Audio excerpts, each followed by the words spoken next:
नमस्कार, मैं हूं आपके साथ अंकिता पाल और आप सभी का हमर छत्तीसगढ़ में स्वागत है। रुक करते हैं खबरों की तरफ। दारापाल कन्या आश्रम की छवि खराब होती जा रही है। आश्रम बंद होने की स्थिति में है क्योंकि आश्रम की छात्राओं को अधीक्षिका मैडम ने काफी प्रताड़ित किया है। इतना ही नहीं, अधीक्षिका का पति भी आश्रम में आकर बच्चों से अभद्रता करता है। देखिए इस रिपोर्ट में।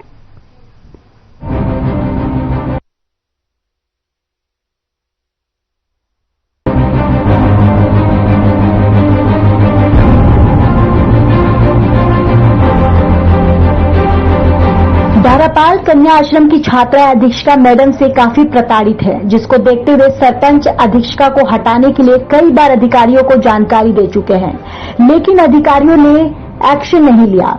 मामले में मंडल संयोजक और आदिवासी विकास अधिकारी की लापरवाही देखने को मिली।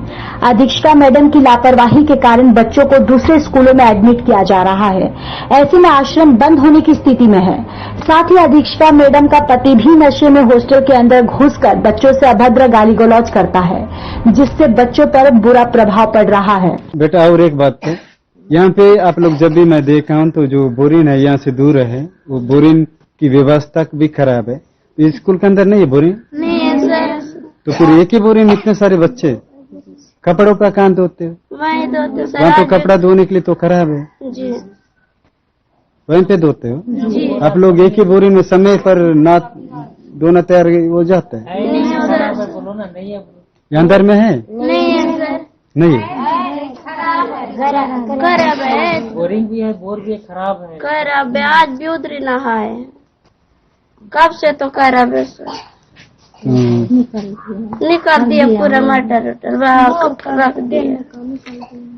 निकाल दिए। नमस्कार, मैं सन्नी मिला। आप अर्काबा छत्तीसगढ़ देख रहे हैं। इस वक्त मैं बीजापुर जिला के बैरामगढ़ ब्लॉक के दारापाल में मौजूद हूँ।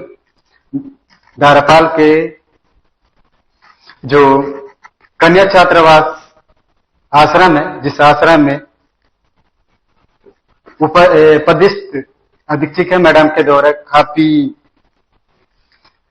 बच्चे और प्यून, वहां पढ़ाने वाले शिक्षिकाएं भी काफी परेशान है। किस मैडम के द्वारा ऐसे क्या मैडम गलती करती है, जिस गलती की वजह से बच्चे परेशान है। हमारे साथ दारापाल सरपंच मौजूद है, इससे पूरा जानकारी लेंगे क्या मामला है।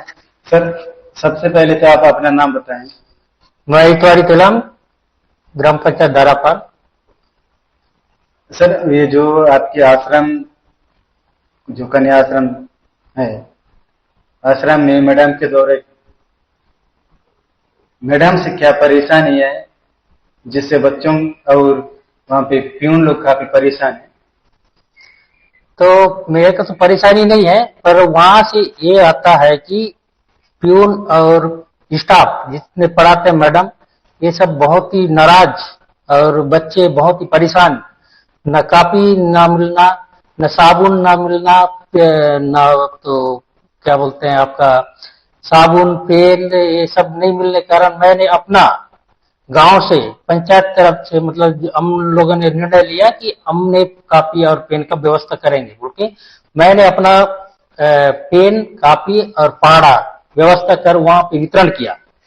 वितरण करने के बावजूद आज मंडल संयोजक या इसी साहब के द्वारा जो आवेदन दिया था मैंने, वो आवेदन पर कार्रवाई क्यों नहीं हो रही है? जब बीओ साहब को मैंने 5-6 लेटर दिए और एसी साहब को 2-1 लेटर दिए, तो आज ये मंडल संयोजक और एसी साहब के कार्रवाई ना होने पर एक घोर लापरवाही बरता जा रहा है, क्योंकि बच्चे परेशान हैं। बच्चों को न पेन मिलना, न कापी मिलना, ये घोर लापरवाही आज तक कार्रवाई क्यों नहीं हुई, ये मैं जानकारी। उस समय एक वीडियो मिला था, जिस वीडियो में बच्चे काफी रोते हुए शायद आपसे मिलने गए थे। उसके बाद आपने आए आश्रम के अंदर में आके आपने क्या किया?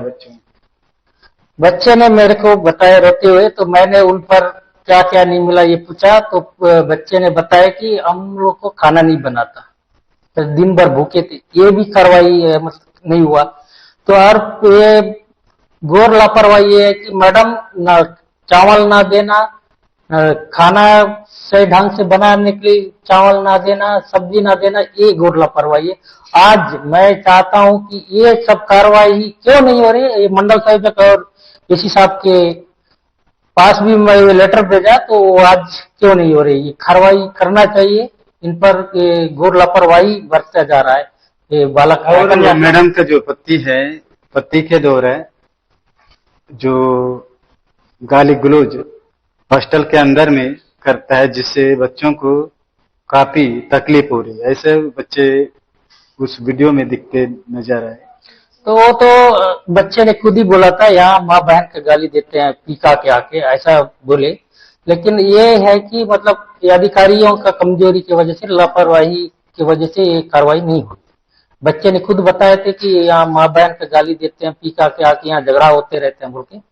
ये कार्रवाई, यही वीडियो पिछला डला था, उसमें देखकर भी कार्रवाई नहीं की गई। मंडल संयोजक और ऋषि साहब के माध्यम से उन पर भी लेटर मैंने दिया, उसके बावजूद भी कार्रवाई नहीं की गई। ये कारण क्या है? और प्यून लोग भी काफी परेशान है, अधीक्षिका मैडम से बोल रहे हैं।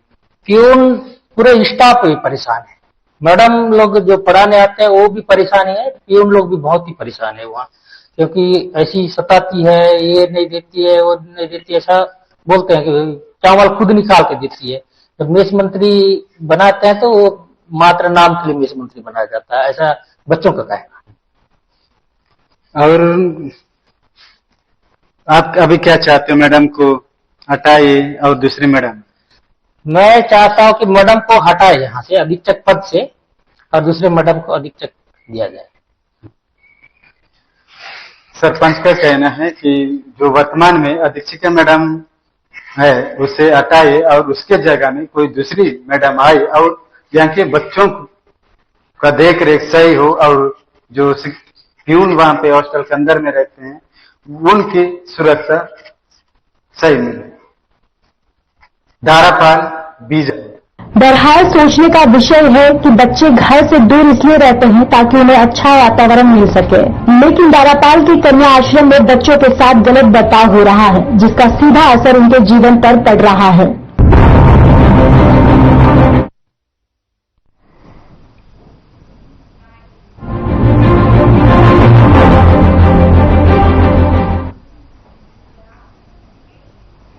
कोरबा में अवैधानिक कार्यों पर कड़े एक्शन को लेकर एसपी सिद्धार्थ तिवारी ने सख्ती दिखाई है।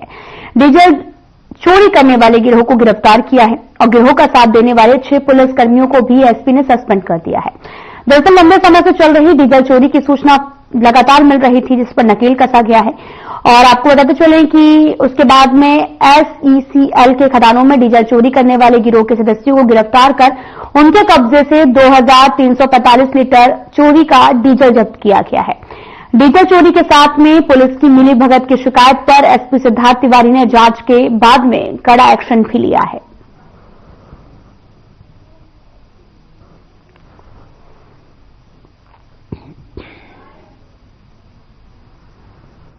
देखिए, कोरबा पुलिस के द्वारा गेवरा खदान के अंदर 2345 एक डीजल चोरी के गैंग को पकड़ा है। इसके अंदर 7 लोगों को गिरफ्तार किया है और उनके कब्जे से 2345 लीटर डीजल पकड़ा गया है। इस प्रकरण के अंदर 7 लोग जेल भेजे गए हैं। ये लोग पुरुषोत्तम और नवीन कश्यप, जो कि मुख्य सरगना हैं डीजल चोरी के कोरबा क्षेत्र में, उनके लोग हैं। पुरुषोत्तम को गिरफ्तार कर लिया गया है। कुछ लोग अभी हमारी गिरफ्त से बाहर हैं, परंतु उनके लिए लगातार दबिश दी जा रही है। उनको भी हम गिरफ्तार कर लेंगे जल्द। और साथ में हमारा जो प्रथम दृष्टया संज्ञान में आया है, 6 पुलिसकर्मी भी इसके अंदर आरोपियों के साथ संलिप्त थे। इन 6 पुलिसकर्मियों को तत्काल प्रभाव से निलंबित कर दिया गया है। इनमें से 1 प्रधान आरक्षक और 5 आरक्षक इसमें शामिल हैं और इनके खिलाफ जांच संस्थित कर दी गई। ये जो अभी तक हमें सूचना मिली है, थाना कुसमुंडा, थाना हरदी बाजार और साइबर सेल में ये लोग पदस्थ।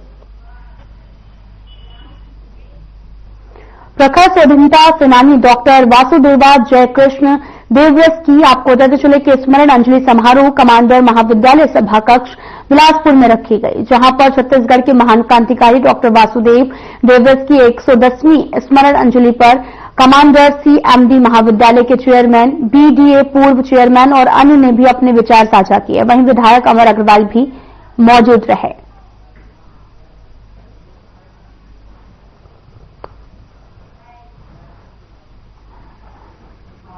डॉक्टर देवव्रत जी से तो प्रत्यक्ष परिचय नहीं रहा, लेकिन चित्रकांत जी हैं, परिवारों से जरूर मेरा बहुत ही आत्मीय, प्रत्यक्ष का बहुत ही आत्मीय संबंध रहा है। और फ्रीडम फाइटरों में वाजपेयी जी, चित्रकांत जी, इनके साथ प्रत्यक्ष संपर्क रहा। और ये हमारे बिलासपुर के लिए गौरव की बात है कि इस देश की आजादी में हमारे बिलासपुर का भी एक बहुत बड़ा योगदान है।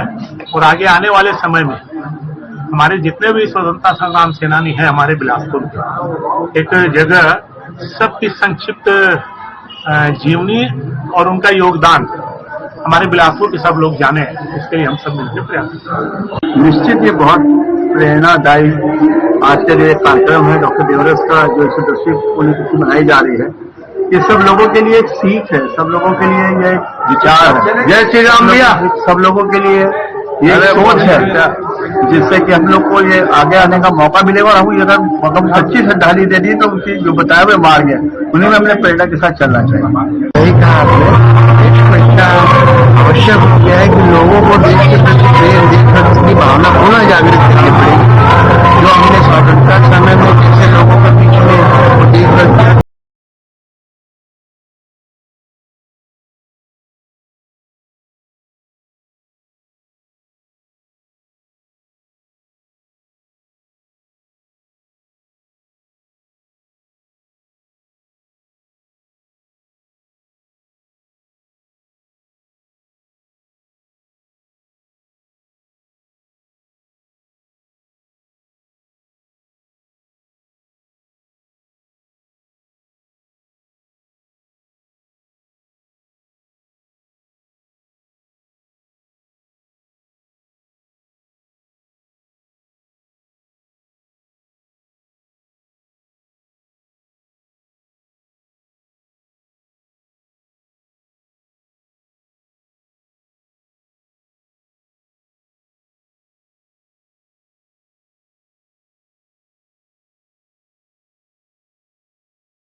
आदरणीय डॉक्टर वासुदेव देवव्रत जी की स्मरणांजलि में एक कार्यक्रम आयोजित हो रहा है।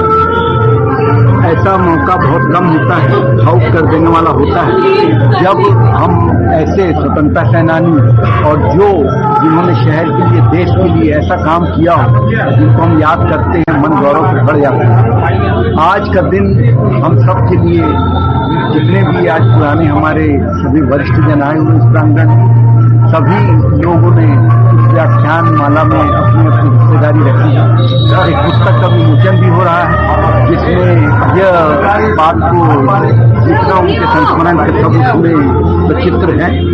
तो एक अद्भुत माहौल है। और आज जो देवव्रत परिवार है इस कार्यक्रम को करने के लिए लगातार प्रयासरत है और आज ये कार्यक्रम उनकी याद में संपन्न हो रहा है। ऐसे विभूतियाँ जो हमारे शहर की हैं उन्हें याद करना और ऐसे कार्यक्रमों को करना निश्चित रूप से शहर के लिए, हम सब के लिए प्रतिष्ठा की बात है।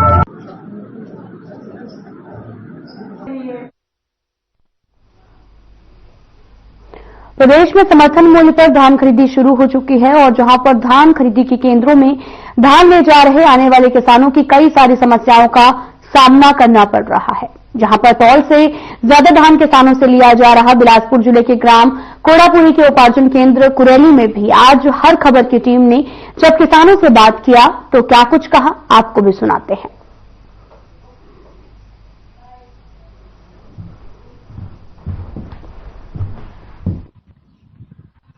अब यहाँ तो छाव नहीं है, देखो ने कहा छाव नहीं है। नहीं। अब तो बैठे उठने का छांव बस चाहिए और क्या, पानी बूंदी कुछ व्यवस्था, पानी की भी व्यवस्था नहीं है, न बैठने की व्यवस्था है। आप लोग देख रहे हो ऐसे बैठे हो। वही पानी वानी बैठने के लिए छाया वाया यहाँ लगना चाहिए। हाँ। नहीं है भैया, नहीं है। बैठने की व्यवस्था, पानी की व्यवस्था कहाँ है? बाहर में है भैया पानी की व्यवस्था। बैठने की व्यवस्था नहीं है। बैठक में वो छावनी है भैया। वहाँ तो छोटा सा है, उसमें कहाँ बनेगा? तो आप लोग यहाँ नहीं भैया, धान पलटा रहे हैं इसलिए यहाँ पर आए हैं। पलटावनी कितना लेते हैं? 4 रुपये। 4 ढाल लो, और फिर चढ़ावाने का अलग, वो उन लोग का है। हाँ। मंडी का नाम कोड़ापुरी है, उपार्जन केंद्र है कुरेली का। मेरा नाम गौरव पांडे है। यहाँ कितने किसान पंजीकृत हैं? 621। अब तक कितना खरीदी हो चुका है? लगभग 350 के आसपास। जो निर्देश मिले थे सुरक्षा के, पर्याप्त सीसीटीवी कैमरा हमाल लगा है, सब उपयुक्त है। बारदाने की स्थिति ठीक है। बारिश होती है तो टारपोलिन की व्यवस्था, उठाव की क्या स्थिति है? वो थोड़ा धीमा है, अभी शुरुआत हुआ है। मतलब जगह कब तक के लिए बचा हुआ है? नहीं, जगह तो नहीं बचा है, उठाव चालू हो गया है।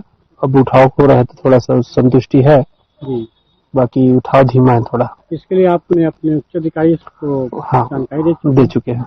समर्थन मूल्य पर धान की खरीदी गति पकड़ चुकी है।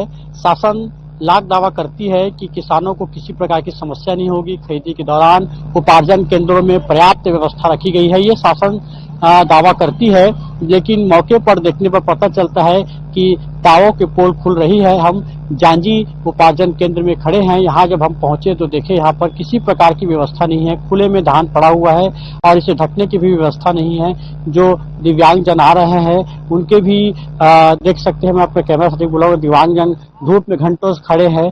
जब हमने उससे बात किया तो उनका कहना था कि यहाँ पर छाया की कोई व्यवस्था नहीं, बैठक की कोई व्यवस्था नहीं है, जबकि शासन ने साफ कहा है कि जो किसान आते हैं उनके बैठने, पानी पीने की, शौचालय की सारी व्यवस्था करनी चाहिए। दूसरी बात, जब हम यहाँ पहुंचे तो एक ट्रक खड़ी थी मिलर का, वो जो धान है, धान को ले जाया जा रहा था मिलर द्वारा, वो भी ओवरलोडेड था, जबकि शासन का निर्देश है कि लोड ओवर नहीं होना चाहिए। तो जब यहाँ पर हम जांजी के उपार्जन केंद्र पहुंचे तो प्रबंधक से इस संबंध में जानकारी लेना चाहा तो प्रबंधक भी यहाँ से नजर आए। यह सारी तरफ से अव्यवस्थाएं नजर आती है। शासन को इस ओर ध्यान देते हुए इस पर तत्काल कार्यवाही करनी चाहिए। हर खबर के लिए शत्रुघ्न चौधरी, बिलासपुर।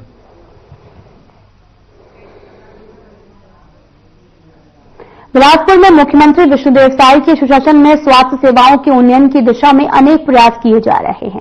इसी क्रम में कलेक्टर ने जुलाई में स्वास्थ्य सेवाओं के सुदृढ़ीकरण के लिए स्वास्थ्य विभाग की बैठक ली है और कलेक्टर ने सभी विकासखंड के सीएससी, पीएससी में आवश्यक सुविधाओं और समस्याओं की जानकारी ली।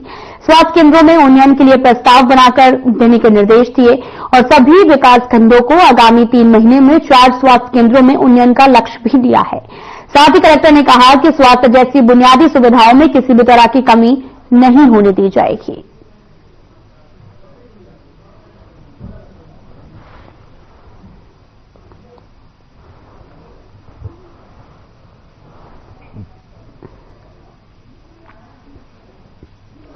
बिलासपुर में 28 दिसंबर 2024 को उप मुख्यमंत्री अरुण साहब ने लोरमी के वनांचल के गांवों में जन चौपाल लगाकर लोगों को मिलकर उनकी समस्याओं को सुना है।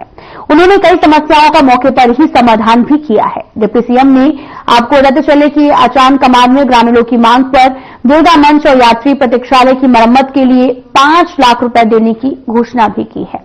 साथ ही उन्होंने सर्दी में ठंड से बचाव के लिए ग्रामीणों को शॉल भी वितरित किया और साथ ही डिप्टी सीएम ने छपरावा और साथ ही वृंदावन में भी चौपाल लगाकर लोगों से मुलाकात की, उनकी समस्याओं को जाना, मांगों की जानकारी ली है और उप मुख्यमंत्री ने ग्रामीणों से मुलाकात के दौरान कहा कि वो आपके परिवार का सदस्य हूं और आपके पास सुख दुख बांटने आया हूं। आप लोगों की समस्या मेरी समस्या है और उन्हें हल करना मेरी जिम्मेदारी है। साथ ही 25 नवंबर को जगरबांधा में उन्होंने जो है वो हजारों परिवारजनों के बीच में अपना जन्मदिन भी मनाया। इस दौरान लाभार्थियों को चेक भी वितरित किए गए।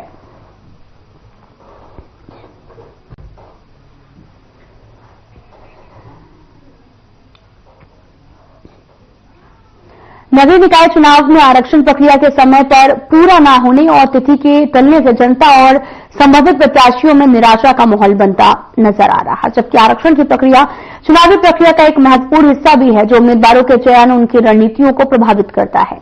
और साथ ही कोरबा जिले की पार्टी कार्यकर्ताओं ने अपनी संवेदना व्यक्त की है। वहीं विपक्षियों ने भी बीजेपी पर जमकर निशाना साधा। देखिए इस रिपोर्ट में।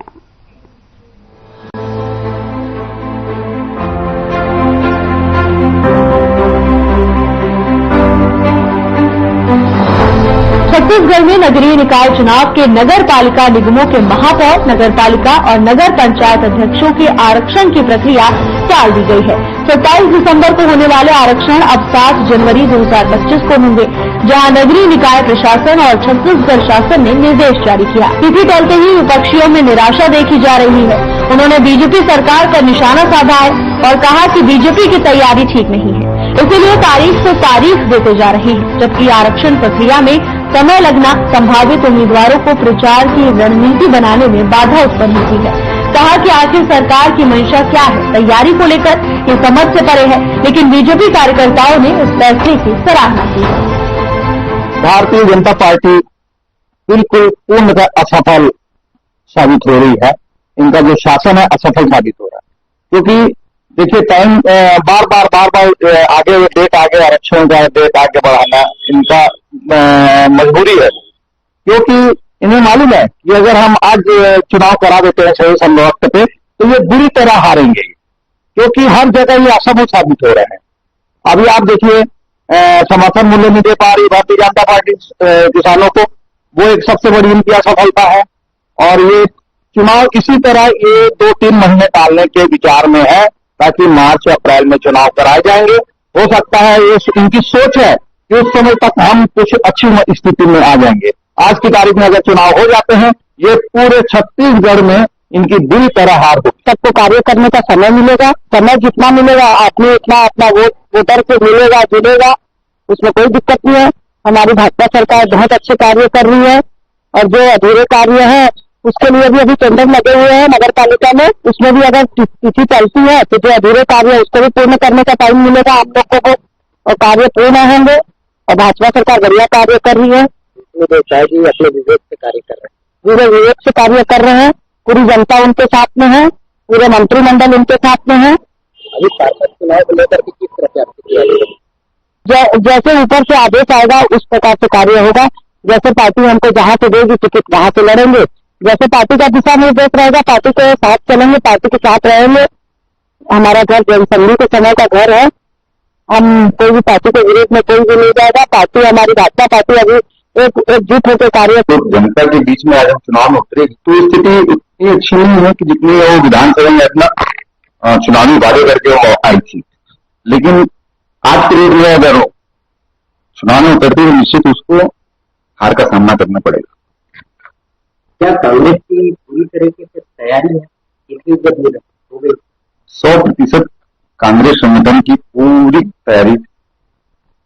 अभी किस तरह से निराशा विधानसभा में जो चुनावी वादे करके उन्होंने विधानसभा जीता था वो अभी तक पूर्ण नहीं हुआ है।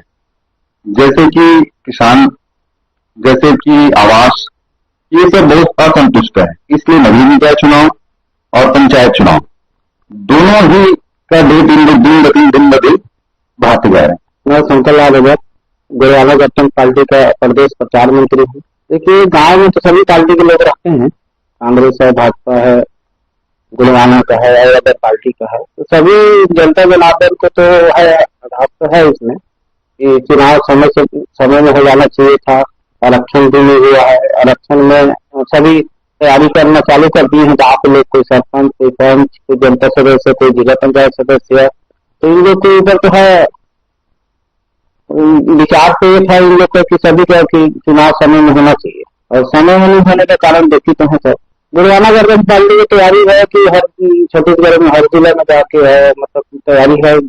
सरपंच, जनपद और जिला पंचायत की तैयारी है, उसमें भी हमारे कैंडिडेट तैयार हो गए और आज में उतर चुके हैं। अब हम लोग तो चाह रहे थे जितना जल्दी नगर निकाय चुनाव हो और ग्रामीण चुनाव हो, लेकिन गवर्नमेंट आरक्षण मिलते थे बहुत पता नहीं क्यों बार लेट कर रहा है चुनाव को।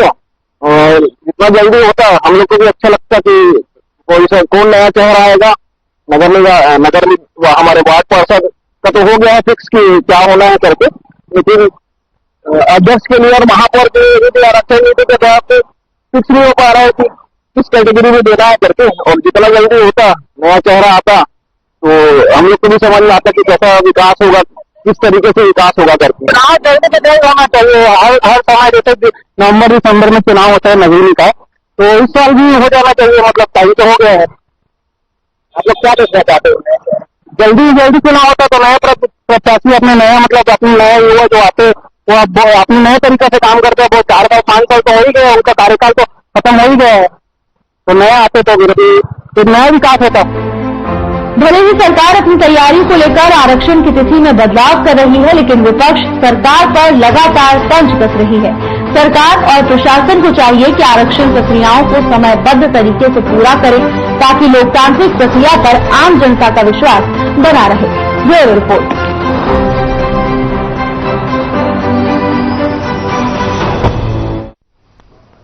फिलहाल वीडियो में इतना ही। नमस्कार।